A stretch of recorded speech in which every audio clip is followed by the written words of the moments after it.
2004 წლის 13 ოქტომბრის ღამეს 18 წლის ალექსანდრე ალბოროვმა მეგობართან ერთად ხევის ქუჩის მაცხოვრებლების სარდაფები გაქურდა. მეზობლების საკუჩნაოდან 2 ცალი ალუმინის თასი, 3 ალუმინის ქვაბი და თურქული წარმოების ფუჯიქსის ფირმის ნავთქურა დაიკარგა. მეგობრები იმავე ღამეს პატრულმა დააკავა, როდესაც მოპარული ნივთები ტაქსით გადაჰქონდათ. ალბოროვის დედამ ქეთევან ცინცაძემ შვილის დაპატიმრების ამბავი მოგვიანებით შეიტყო. 3 ალუმინის ქვაბი მოვუყლით და ყავს სადაგინანდა მოვხარები მომჩივანი ყავს მე მომჩივანი არა ყავსო ტაქსიდან აუყვანია პატრულს და დაუჭერიათ ნუ უღიარებია თავის დანაშაული კი რომ მოვიყარევა მაგრამ იმ გაუშვით ახლა ჭერს 2005 წლის 9 დეკემბერს თბილისის საქალაქო სასამართლოში მოსამართლე ლელაშ კუბულიანმა ალექსანდრე ალბოროვს 3 წლის თავისუფლების აღკვეთა მიუსაჯა. თბილისის მეხუთე საპყრობილეში პატიმარს, რომელსაც მამა ბავშვობაში დაეღუპა, ინვალიდი დედა ციხეში სათანადო ყურადღებას ვერ აქცევდა. სოციალურად დაუცველი და უაღრესად გაჭირვებული თვალსაჩინო. მან მარტომ გაზარდა ეს ბავშვი. თქვენ წარმოიდგინეთ იმ პერიოდში, როდესაც ძალიან უჭირდა ზოგადად ყველას და საქართველოს მთლიანად სიხსირებდა, რომ ბავშვს არ მოშინოდა. აი ამითი ყიდულობდა პროდუქტებს, კვებავდა ბავშვს, სრულიად ჯანმრთელი და სხვათა შორის კარგად სწავლობდა ბავშვი სკოლაში, ალბათ გადაწყვეტის პერიოდში რაღაცა ვერ მისმა ფსიქიკამ ვერ გაუწიო ყველაფერ ამას და მოხდა ის, რომ ბავშვმა ჩაიდინა სწორია მანიქურდება, სწორი მანიქურდება ქვია. დაპატიმრებიდან რამდენიმე თვეში ალექსანდრე ალბოროვი ტუბერკულოზით დაავადდა. შვილმა იქიდან შემოუთვალა, რომ წამლები მომიტანეო. ახლა შესაძლოა თვითონაც არ იცოდა, რომ ტუბერკულოზი ჰქონდა, მაგრამ აქო ანალგინის მეც არაფერს არ გვაძლევენო. მომიტანე წამლებიო, მიუტანა წამლები. ციხის სამკურნალო დაწესებულებაში მცირე დროით მხოლოდ მას შემდეგ გადაიყვანეს, როდესაც მისი მდგომარეობა მართლაც საგანგაშო გახდა.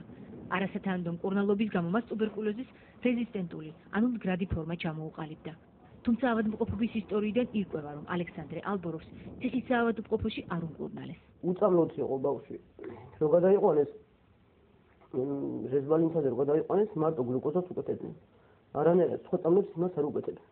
ისტორია მეტყველებს იმაზე, რომ მას უკეთებოდა გლუკოზა, კალციგლუკონატი, რაც ალბათ არ არის შესაბამისი პრეპარატი ტუბერკულოზით დაავადებულისათვის. მიუხედავად მძიმე მდგომარეობისა, ის სამკურნალო დაწესებულებაში დიდხანს არ გააჩერეს და ისევ საკანში დააბრუნეს. ეს ინფიცირებული ბავშვი სადღაც გააჩერეს რესპუბლიკურ საავადმყოფოში ციხის 20 დღეს კი არა. და ამ ინფექციით გადავიდა საპყრობილეში საკმის ტიპის ასე ვთქვათ საკანში, სადაც სხვა პატიმრებთან ერთად ეს ინფექციის მატარებელი ბაქტერიის მატარებელი იმყოფებოდა. ცხადია, აქ მას გაუარესდა მდგომარეობა. აღსანიშნავია, რომ დაავადებული პატიმრის ზედამხედველობა კანონის ჯანდაცვის სამინისტროს კომპეტენციაა. პაციენტთა უფლებების დაცვის ცენტრის ექსპერტის ლევან ლაბაურის თქმით კი, ეს ინიციატივა რატომღაც იუსტიციის სამინისტროს აქვს აღებული. თქვენ ნახავთ საქართველოს იუსტიციის მინისტრის ბრძანებას, რომელიც ეხება პატიმართა და მსჯავრდებულთა გადაყვანას, ვთქვათ, საპყრობილედან ციხის საავადმყოფოში და ციხის საავადმყოფოდან ქალაქის კლინიკებში, სადაც ესეთი რაღაც წერია, რომ გადაუდებელი დიაგნოსტიკისა და მკურნალობის მიზნითო ავადმყოფთა გადაყვანა განხორციელდეს გეგმური წესით. რაც, რა ვიცი, ალბათ ყველა ექიმი დამეთანხმება, რომ აბსურდულია. ექსპერტის თქმით, ციხის რესპუბლიკურ საავადმყოფოში ძალიან ხშირად ავადმყოფის ბედს ექიმების ნაცვლად საჯელ აღსრულების დეპარტამენტის ჩინოვნიკები წყვეტენ. რამდენიმე ისტორია მიდევს ახლა სამუშაო მაგიდაზე, როდესაც უმძიმესი ავადმყოფი გაწერილ იქნა სამკურნალო დაწესებულებიდან რეჟიმის გადაწყვეტილებით და იქ ექიმს ოქმიც აქვს შედგენილი, მაგალითად, მწვავე ინფარქტია. და მეორე დღეს ექიმი წერს, მოვედი და პაციენტი ლოგინში არ დამხვდა და რომ გავარკვიე, რეჟიმმა გაწერა. ხო და ისეთ დაწესებულებაში, სადაც სამედიცინო გადაწყვეტილებას იღებს არასამედიცინო განათლების და კომპეტენციის პირი, მე ვერ გეტყვით აებას რაც ეს არის აღმაშფოთებელი. იყო კონკრეტული შემთხვევა, როდესაც ჩვენ მოვითხოვეთ, რომ მეხუთე საპყრობილეში რაღაც განსხვავებულ მდგომარეობაში, სხვა პატიმრებთან განსხვავებულ მდგომარეობაში ჩაეყენებინათ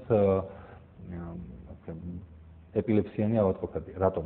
მეხუთე საავადმყოფოში მეხუთე საპყრობილეში მოგეხსენებათ, ერთ საწოლზე 3, 4, ზოგჯერ 5 ადამიანიც მოდის, პრაქტიკულად 5-6 საათის განმავლობაში ვწევთ მათ რიგი, მორიგეობით, ხოლო ეპილეფსიანი ავადმყოფისთვის ეს არის კატეგორიულად დაუშვებელი.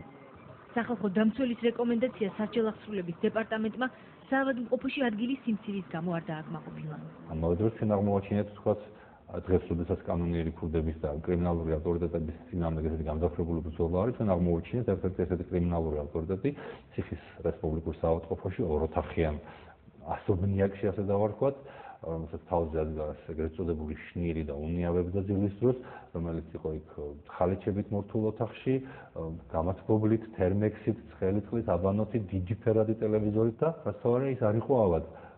ციხის რესპუბლიკურ საავადმყოფოში მისი გადაყვანის მიზეზი ჩაწერილი იყო თითქოს მას სავარაუდოდ ჰქონდა კოლიკი, რაც ყოველ მეორე ადამიანს აქვს მგონი საქართველოში. და ისიც არ იყო 6 თვის მერეც გამოკვლეული. ალექსანდრე ალბოროვს განუკურნებელი დაავადების გამო კანონით გათვალისწინებული სასჯელის გადავადება გათავისუფლებაც არ შეეხო, რადგან მიუხედავად დედის მრავალჯერადი მოთხოვნისა, სასჯელ აღსრულების დაწესებულებაში მას ოფიციალური ექსპერტიზა არ ჩაუტარდა. ციხის რესპუბლიკურმა საავადმყოფომ თვითონ უნდა ჩაუტაროს ექსპერტიზა, უნდა დაუდგინდეს არის თუ არა ის კატეგორია, რომელიც განთავისუფლებას ექვემდებარება. შუამდგომლობით უნდა მიმართოს სასჯელ აღსრულების დეპარტამენტს. სასჯელ აღსრულების დეპარტამენტმა უნდა დააყენოს შუამდგომლობა სასამართლოს წინაშე და სასამართლომ უნდა გაათავისუფლოს ამ კატეგორიის გამო.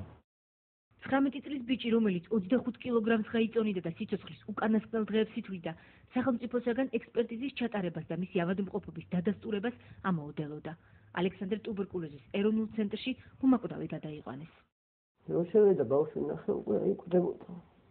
ცივა კანკალა და თავზე დავაფარები, ტანზე მცივა და ტანზე დავაფარები, თავზე მცივა და რა ვიცი, ძალიან ცუდად იყო. მაშინაც ძალიან მძიმე თქო იყო, უთხარი მეთქი გადამიყვანეს როგორმე იქნებ ცოტა ხანი მაინც 14 წელი იყო უკვე ფაქტიურად. 19 სექტემბერი იყო თუ 21 აღარ მახსოვს უთხარ რო უთხარი გადაყვანა და ოქტომბრის იმ დღემდე გადაუყვანია. ერთი თვის მერე იძულებული გავხალდი და გადავიყვანეთ. იქ ღმერთმა გაახაროს ესენი 2 თვე ვათოთხლით. რო გადავიყვანეთ უკვე თვალიფე აღარ ქონდა, მეორე თეთრს ნახევარი ქონდა რჩენილი და რაც შეძრო მექიმებმა გაუკეთეს ეს და 2 თვემდე ვათოთხლით. 2 თვის შემდეგ ტუბერკულოზის ეროვნულ ცენტრში ალექსანდრე ალბოროვი გარდაიცვალა. უბიცობის, არაკომპეტენტურობის კლასიკური ნიმუში. ასეთი შეფასება სასჯელ აღსრულების სამკურნალო დაწესებულების სამედიცინო პერსონალმა სახალხო დამცველის მოხსენებაში მიიღო.